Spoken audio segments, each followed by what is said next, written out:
Hi everybody, I'm Susan Mulvihill. I bet you were not expecting to see me all bundled up and standing in snow. I wasn't expecting it either. Bill and I went down to California for a week to visit his family, and I had envisioned that when we got back I was going to do some leaf raking so I could add them to our compost pile and do some other types of fall cleanup. Nope. So for those of you who have not seen my videos before, I live in Spokane, Washington. It is about 300 miles east of Seattle, and we are in hardiness zone 5B. So I wanted to show you what's going on in our landscape, because when it comes to fall cleanup, when you're thrown a curve like this type of weather, there are some important things to keep in mind.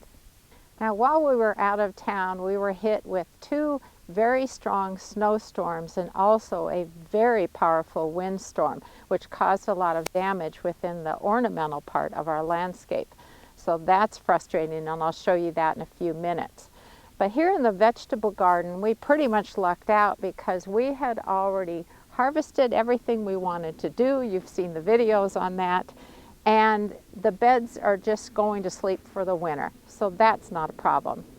The other thing I wanted to mention is that as far as all of our drip irrigation lines go, we just leave them out over the winter. And that's because in the fall, Bill blows out our sprinkler system and opens up all of the valves for each of the beds so that there's no water remaining within the drip lines. So they stay out year-round, which is one less thing to mess with in the fall.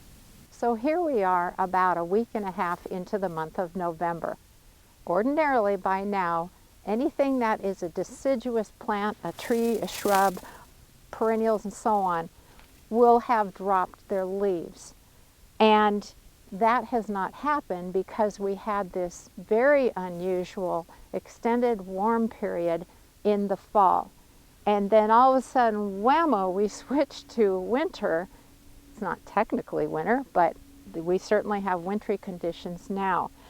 And the problem is that when plants have their leaves and they get hit by a snowstorm, it's very easy for that added weight to cause branches to break. And I will show you what we experienced here in our landscape. But this has really been a very challenging year weather-wise, and here we were enjoying that lovely late summer and early fall weather and not realizing this was going to be a problem. Now these are our raspberry canes, and a few weeks ago I had trimmed back some of the really tall canes so that they wouldn't get whipped around in the winter winds, and I can see that, you know, they've all been dragged down by the snow, and I might need to go ahead and prune them back a little bit more. I usually wait to prune raspberries until they have dropped their leaves, because that means they're no longer conducting photosynthesis and delivering energy to the plant's root. But I'm really worried about how they're going to do during this winter, so this is a chore I'll need to take care of. One thing that's still growing in the garden is a patch of carrots that Bill did a late planting of, and you can see they're under this chicken wire crop coop, which we got from Gardener's Supply, because the quail kept stripping the leaves off of the stems, which is really annoying. I don't know if the ground is frozen. It probably is. And in looking at our extended forecast, we don't really have a warm-up coming. And it's been getting down into the low teens at night. So they might be stuck in there, but we'll see what happens. We might be able to rescue them at some point.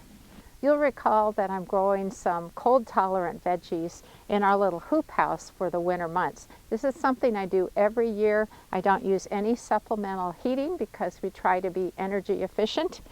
But I wanted to show you how they're doing so far. If you're curious about this hoop house, this is something that Bill designed and built with a little bit of help from me.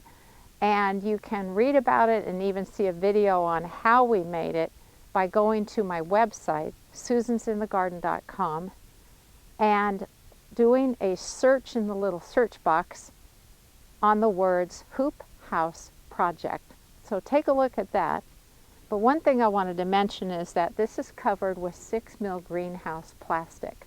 And then I'm using a floating row cover over the bed inside, and that is making it warm enough for the crops to grow. Not super warm, but so far they're doing well. Now ordinarily I would have planted both beds inside, but a certain pepper growing spouse of mine was using the bed much later than usual, and so I didn't get a chance to plant this bed on the left. But I do want to show you how the bed on the right is doing. You can see that I've got hoops over the bed with this floating row cover on top. It's not a frost blanket because frost blankets are so heavy they block too much light from the plants. And so I'm using kind of a medium weight.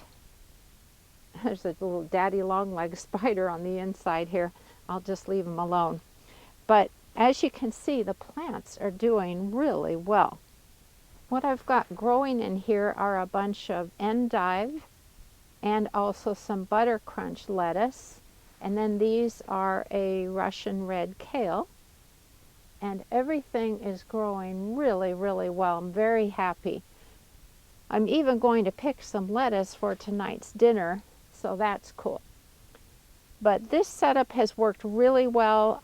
Once we turn off the sprinkler systems, I do have to water this by hand by hauling a watering can into the garden, but I'm willing to do that. It's just until it gets so cold that we end up with a lot of condensation on the inside of the plastic, and then when it warms up it sort of rains down on the plants even through the floating row cover, and so that provides them with enough moisture.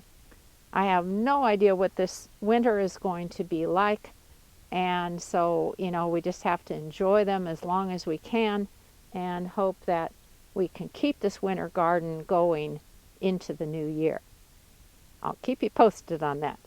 It's a little tricky shooting into the sun like this, but I wanted to show you that our witch hazel is actually blooming at the moment. Some of them bloom a little later, but ours always blooms at this time of year. And you can see there are leaves on the branches. Fortunately, not so many that I'm anticipating any problem with branches breaking. Now this is part of our rose garden, and look at how everything is bending over. I'm really worried about this one rose. Let me show you what's happened there. Now this is my Rouge Royale hybrid tea rose. Ordinarily it is about 6 feet tall, and the cane, the main one, is just laying down like this. I've been trying to see if it's broken at the base. I really don't want to mess with it much because I don't want to make matters worse. Yeah, it doesn't feel like it's broken, but I have a cool thing to tell you. The good news is that the only kind of roses I grow in my garden are those that are non-grafted. They're also known as own root roses. And the great thing about that is if this Rouge Royale rose cane has completely broken, or it's just plain not going to stand up straight again, I can cut it back down to the ground and it will still come up as the same variety. What happens is with grafted plants, you've got a rootstock that's very hardy and then a variety that's been grafted on top of it. And typically what happens, and I'm sure you've seen this in your garden, is if the top dies back over the winter, what comes up is the rootstock, so not the same variety that you originally bought. And that is one of the reasons that I don't buy grafted roses. I only want the non-grafted because I know that if I have to cut this back or any other rose in this garden, it will always come back as the same rose that I originally bought. They are exceptionally hardy, and that grafted area on the grafted roses can be very susceptible to winter damage. So that's my tip for you if you live in a cool climate like I do, or a cold climate I should say. You definitely want to go with own root or non-grafted roses. This is our Paul's Scarlet Hawthorn tree, and it's one of my favorite trees in our backyard. Right now it's covered with beautiful red berries, and the birds love to eat them during the winter months. Now, I'm really proud of its shape because we have very carefully pruned it each year, trying to give it a nice, balanced, open shape. And look what happened during the big windstorm we had the other day. This is a huge section of the tree. This is the whole series of branches that snapped off, and I'm sure it was a combination of the weight from the snow and the strong winds that we had.